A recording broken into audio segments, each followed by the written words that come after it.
বেকার। তারা যদি ইপিজেডে কাজ পায় তাহলে মাদক, অপরাধ এবং বিদেশি জীবনের ঝুঁকি নেওয়া বন্ধ হবে। আমাদের এই দাবি নতুন নয়, এই বহু বছর ধরে আমরা এই দাবি করে আসছি। উত্তরবঙ্গ বাংলাদেশের খাদ্য ভাণ্ডার, কিন্তু সবসময় থেকেছে উন্নয়ন বঞ্চিত। আমরা উত্তরবঙ্গবাসী, আমাদের ঘামে বাংলাদেশ খায়, আমাদের শ্রমে দেশ বাঁচে। তবুও প্রশ্ন করি, উন্নয়নের হিসাবটা কোথায় গেল? 2019 সালে রংপুর ইপিজেড গড়ার ঘোষণা আসে, জমি ছিল, পরিকল্পনা ছিল, আশা ছিল, কিন্তু আজও আমরা বঞ্চিত। সবাই বলছে প্রস্তাবিত। আজ 2025-এ এসে এখনো বাস্তবায়নের কাজ মাটিতে গড়ায়নি।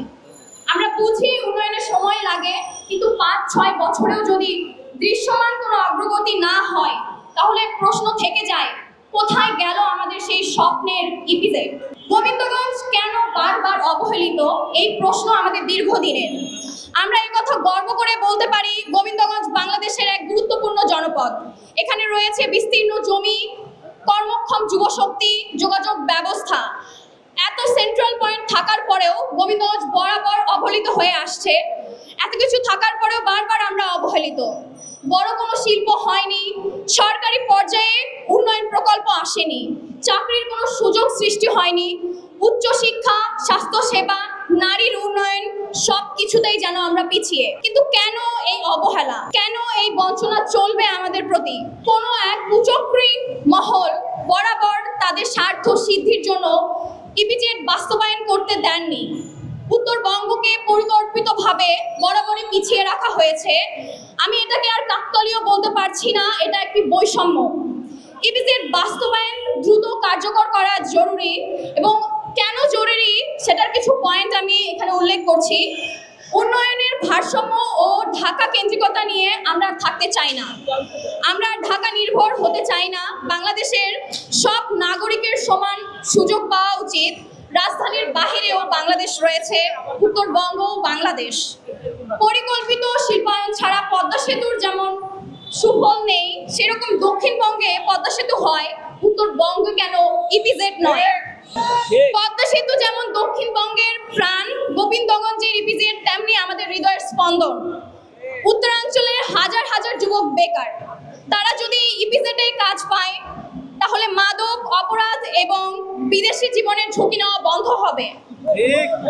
আমাদের মেয়েরা যাতে বাহিরে না গিয়ে নিজের এলাকায় কর্মসংস্থান পায়, এই ইপিজেড সেটা নিশ্চিত করতে পারে। এই দাবি শুধু গোবিন্দগঞ্জের দাবি হতে পারে না।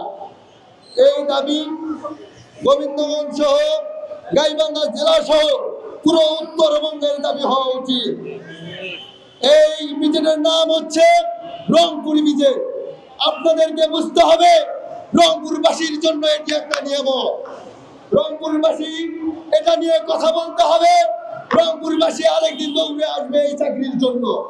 এই ইপিজেডটা হয়ে গেলে কার লাভবান হবে আপনাদের মনে রাখতে হবে। এই ইপিজেড তৈরি হইলে গোবিন্দগঞ্জবাসী সহ পুরো উত্তরবঙ্গের মানুষের জন্য একটি মাইল ফলক হয়ে থাকবে। আমি মনে করি এই সুবিধার জন্য পুরো উত্তরবঙ্গের মানুষকে এই দাবি আদায়ের জন্য একতাবদ্ধ হওয়া উচিত। বারবার বৈষম্যের শিকার করেছে আগামী এই যে ফ্যাসিস্ট সরকার, আওয়ামী লীগ সরকার। সবসময় গাইবান্ধা জেলা থেকে রংপুর বিভাগ তো এমনিতেই বৈষম্য, তার মধ্যে আরো বেশি বৈষম্য স্বীকার করে রেখেছে এই গাইবান্ধা জেলাকে। এই গাইবান্ধা জেলা একটি সম্ভাবনাময় জেলা, যেখানে আপনারা জানেন ব্রিটিশ সময়কালে এই গাইবান্ধা জেলায় ছিল উত্তরবঙ্গের প্রবেশদ্বার। সেই সিটু বাহাদুরাবাদ রেল ফেরির মাধ্যমে পুরো উত্তরবঙ্গের সাথে যোগাযোগ ব্যবস্থার মধ্য দিয়ে একটি গুরুত্বপূর্ণ অঞ্চল হয়েছিল এই গাইবান্ধা জেলা।